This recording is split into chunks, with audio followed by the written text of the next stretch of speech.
네, 안녕하세요. 이번에는 인칭을 활용하는 법, 두 번째 시간이에요. 두 번째 시간인데, 인칭 공부를 위해 조세 콜레드의 소설 로드짐의 일부를 이번 시간에 다시 살펴볼 텐데요. 앞서 1인칭을 3인칭으로, 1인칭을 3인칭으로 바꾸는 연습을 1번에서 했었죠. 1번에서. 지금은 2번인데, 예. 간단하게 말하면 이런 겁니다. 1인칭은 나, 즉 나는 어쨌다 저쨌다 이렇게 기술하는 거죠. 그죠? 3인칭은 어떻게 할까요? 그 또는 그녀가 되겠죠. 그녀는 자기가 겪은 일을 글로 표현해 보기로 했다. 네, 3인칭인 거죠. 이런 식으로 쓰면 됩니다.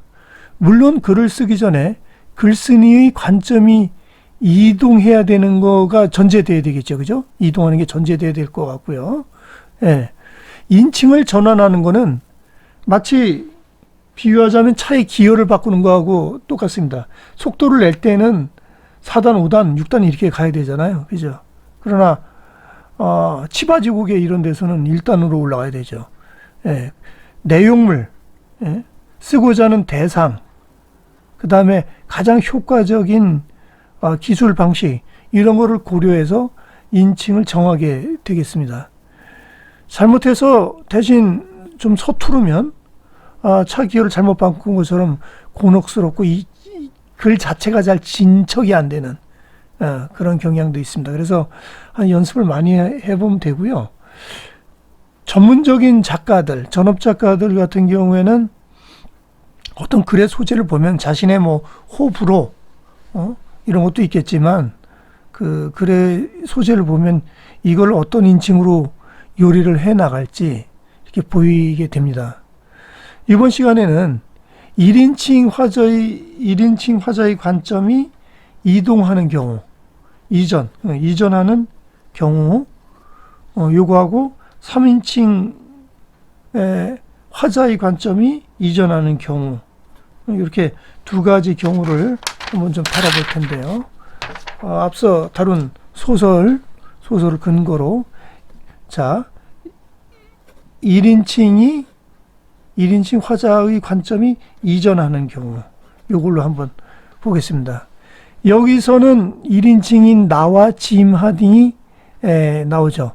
자, 한번 써볼까요? 짐 하딩과 내가 낡은 광산으로 가는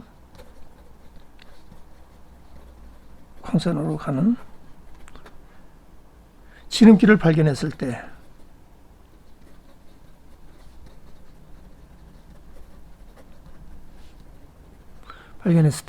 나는 지쳐 있었다.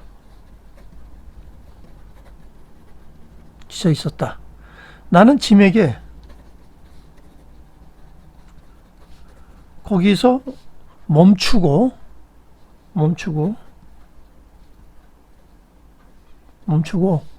밤을 지내기 위해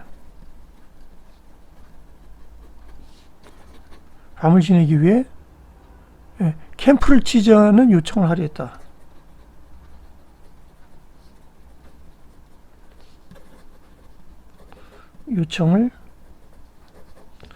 하려 했다.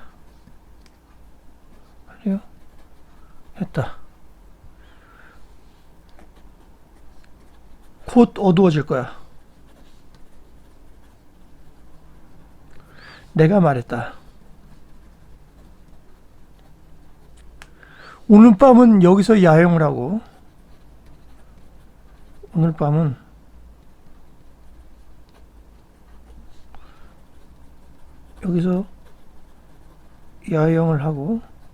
야영을 하고 내일 아침 광산에 오르는 게 어떨까?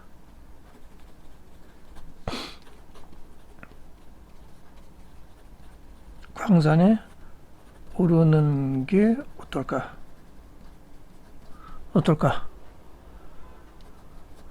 프레드가 야영하자고 말했을 때,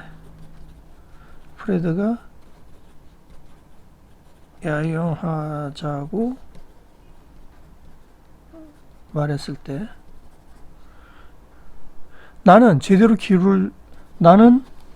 1번. 제대로 귀를 기울이지 않고 있었다. 나는 제대로 귀를 기울이지 않고 있었다. 나는 될 수 있는 한,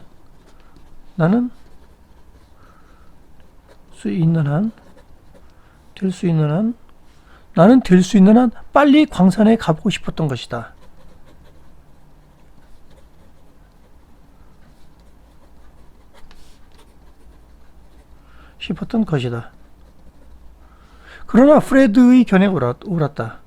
그러나 프레드의 견해가 옳았다. 좋아. 나는 말했다. 나는 짐이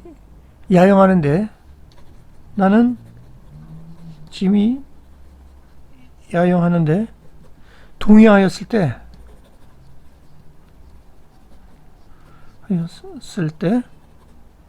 살아난 듯한 기분이었다.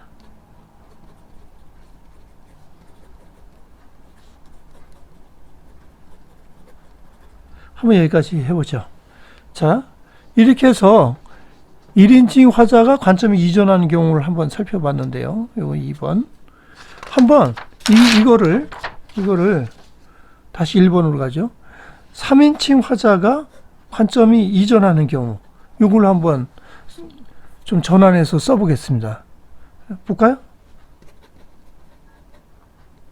프레드는 짐과 함께 낡은 광산으로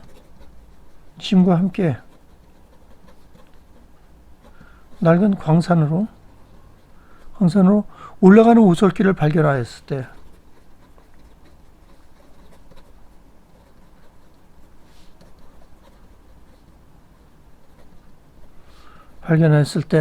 지쳐버렸다.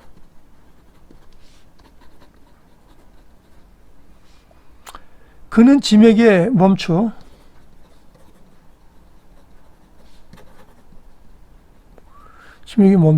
야영하자는 요청을 하기로 했다.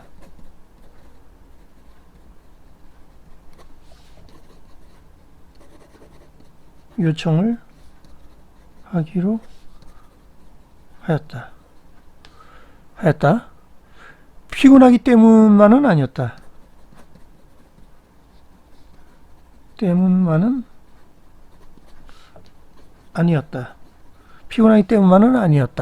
곧 어두워질 것이기 때문이었다.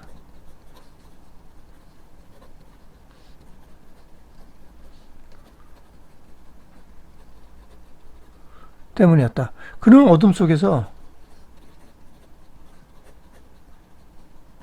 어둠 속에서 그 위험한 오솔길을 올라가는 것이 두려웠다. 여기서 밤을 지내고 아침에 올라가는 것이 어때? 여기서 밤을 지내고 아침에 올라가는 것이 어때? 그가 물었다.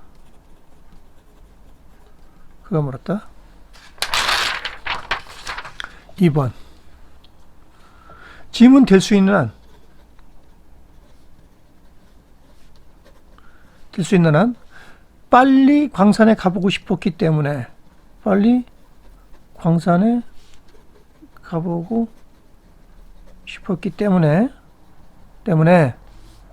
그의 말이 귀에 들어오지 않았다. 당연히 안 들어왔겠죠. 귀에 들어오지 않았다. 그는 무성한 덤불과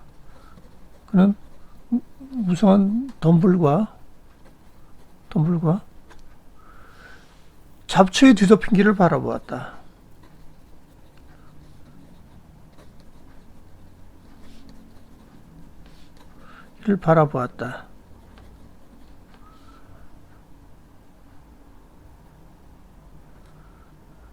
어둠 속에서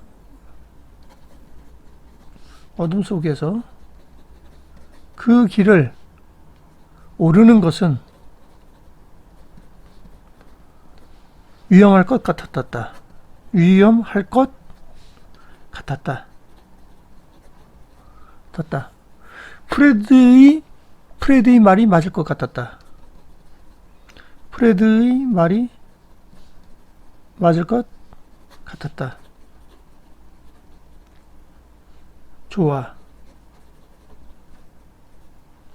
그는 말했다. 자, 이렇게 한번 바꿔봤어요. 이렇게 바꿔봤는데 한번 어떤 차이가 있는지 다시 한번 직접 읽어볼까요?